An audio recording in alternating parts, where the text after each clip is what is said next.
وشر الأمور محدثاتها وكل محدثة بدعة وكل بدعة ضلالة وكل ضلالة في النار.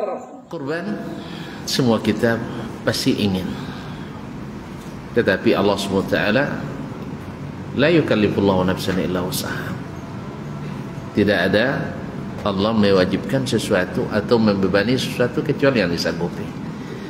Maka kurban bagi yang sanggup, bagi yang tidak maka tidak wajib. Karena yang sahih di antara pendapat para ulama, kurban itu adalah hukumnya sunat muakkad, dan cukup satu mewakili satu keluarga, dan cukup satu mewakili yang masih hidup dan yang masih mati, yang sudah mati. Sebab Nabi SAW seperti dalam hadis Anas, dhaha Rasulullah SAW bikabshaini amlahaini aqranaini. Nabi SAW berkorban dengan 2 ekor kibas yang berwarna putih dan yang gemuk dan bertanduk, yang sudah cukup umurnya. Kemudian Nabi SAW samma wa kabbar, membaca bismillah dan bertakbir, wa wajjahahu ilal qiblah, dan menghadapkannya ke kiblat. Dan beliau sembelih dengan tangannya sendiri, Allahumma inna hadha an Muhammadin wa an ali Muhammad wa an man lam yudhahi min ummati Muhammad. Ya Allah, terima ini dari Muhammad sallallahu alaihi wasallam, dari keluarga Muhammad sallallahu alaihi wasallam, dan dari umat Nabi Muhammad yang belum berkorban. Nabi sallallahu alaihi wasallam mengingat kita yang tidak sanggup berkorban, maka Nabi SAW sudah mengkorbankan untuk kita. Artinya kaum muslimin di sini juga dapat pelajaran bahwasanya satu orang berkorban memasukkan pahalanya untuk seluruh keluarganya. Jadi kita juga berniat, ya Allah, hadza an Dasman wa an ali Dasman, ini dari Dasman dan untuk keluarganya, baik yang hidup maupun yang mati. Oleh sebab itu terjawab di sini bahwasanya yang meninggal apakah masih dikorbankan atau tidak, wallahu alam, terjadi dalam masalah ini 3 keadaan. Yang pertama, bila dia berwasiat, bila yang mati ini berwasiat, dia punya harta misalnya, anggaplah misalnya dia punya harta, apa harta yang paling banyak sekarang? Sawit apa pepaya? Omehan. Enggak, yang produktif, Sawit misalnya. Ini saya wakafkan 1/3. Dari wakaf 1/3 ini, apa nama wasiatnya? Wakaf 1/3 untuk kebaikan apapun, misalnya sebelum meninggal. Karena tidak boleh lebih dari 1/3. Nah, tolong setiap tahun ambil korbankan atas nama saya setiap tahun. Maka kewajiban ahli waris untuk mengambilkan dari wasiat itu atas nama orang yang sudah meninggal, karena dia yang berwasiat, wasiatnya mesti ditunaikan. Ini banyak dilakukan oleh orang-orang kaya Timur Tengah. Mereka meninggal 1/3 harta milik orang tuanya jadikan wakaf. Misalnya punya perusahaan ini selama berjalan seluruh keuntungannya murni untuk apa? Untuk sabilillah, yaitu untuk bangun sekolah, bangun masjid, bantu orang miskin dan sebagainya. Termasuk diantaranya adalah korban yang dia wasiatkan. Yang seperti ini maka disyariatkan untuk mengorbankan untuk orang yang meninggal. Yang kedua, yaitu dia punya nazar.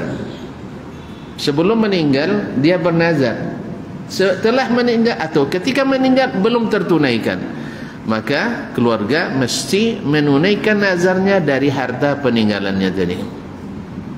Jelas? Yang ketiga, tidak bernazar, tidak berwasiat.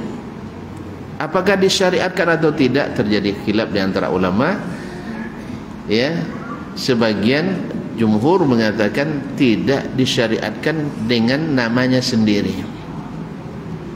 Dengan namanya sendiri. Sebab apa? Karena kurban itu ibadah yang perlu niat. ibadah yang perlu niat. Orang mati bisa berniat lagi? Tidak. Maknanya apa? Bila seseorang, misalnya Abang Ijal nak mengorbankan atas nama Ustaz Dasman, mana tuan tu? Ada bang? Mana tuan tu kan? Maka wajib dia beritahukan ke Ustaz Dasman, Ustaz, nama Ustaz dan daftarkan atas nama Ustaz korban, supaya saya berniat. Kalau saya tidak berniat, tidak ada korban atas nama saya. Jelas? Sehingga dengan demikian jumhur mengatakan tidak dianjurkan untuk dari sisi ini, untuk mengorbankan secara tersendiri nama orang yang sudah meninggal. Sebagian lagi mengatakan boleh, karena ini babnya bab sedekah, dan bab sedekah itu lapang. Bab sedekah itu lapang. Mereka berdalil kepada dalil umum. Dalil umum yang boleh bersedekah atas nama orang yang sudah meninggal. Oleh sebab itu maka tidak sedikit di antara kaum muslimin yang mendaftarkan atas nama orang tua atau siapapun, istri, suami yang sudah meninggal. Maka kita katakan lebih baik daripada itu keluar dari